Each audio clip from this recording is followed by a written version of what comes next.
Hi, this is Mrs. McDonald, the school psychologist at the Berkland School. I'd like to talk to you about expected behaviors for remote learning.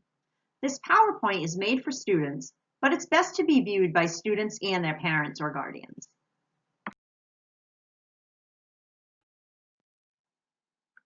Learning at home is a lot different than learning at school, but there are a lot of basic things and expected behaviors that are the same. Things like being on time, doing your best work, listening, and asking for help are all expected behaviors whether or not we're in school or home. Either way, we should be doing what's expected in those settings.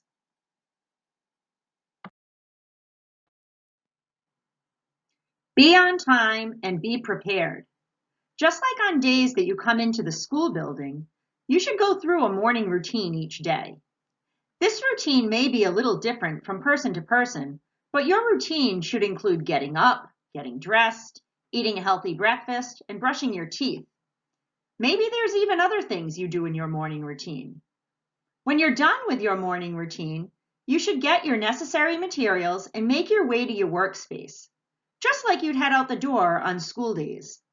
Make sure you keep checking the time or set an alarm so that you're on time, or even a few minutes early.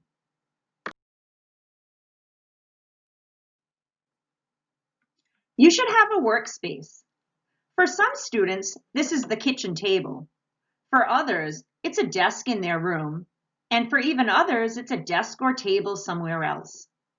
Try to pick a quiet place that won't have a lot of distractions. Try to keep your materials in or near your workspace.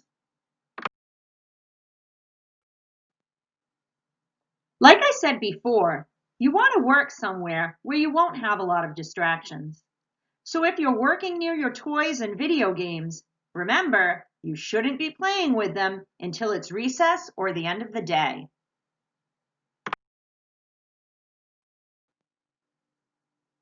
Keep the windows on your computer closed unless they're windows that your teacher wants you to keep open. It's very tempting to switch over to computer games during the day, but if you keep those programs closed until after school, it won't be as tempting. Make sure you mute yourself until it's your turn to talk.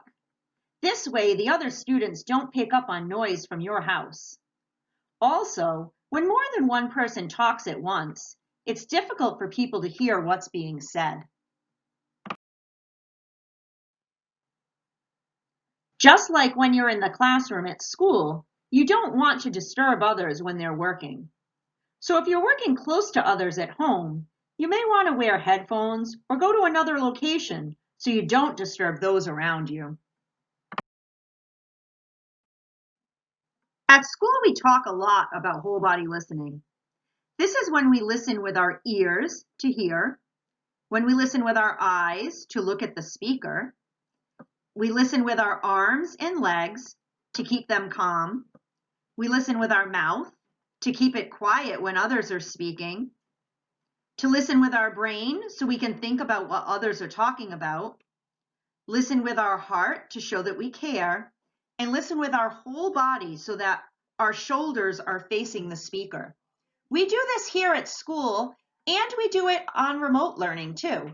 All of the parts of whole body listening are still in effect when we're on remote learning. This next slide goes along with whole body listening. You should stay in one place and not be moving all around your room or going from room to room. This is distracting for others, and it makes it harder for you to pay attention.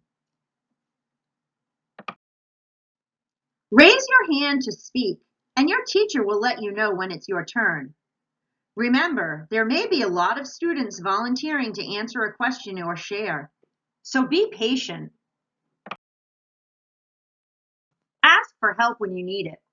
This may mean raising your actual hand or pressing the raise hand button during a Google Meet. Or you can ask a question in the chat or Google Classroom. I'm sure your teachers have told you how to ask for help. Asking for help is important. But remember, don't interrupt others who may be working in a small group with teachers.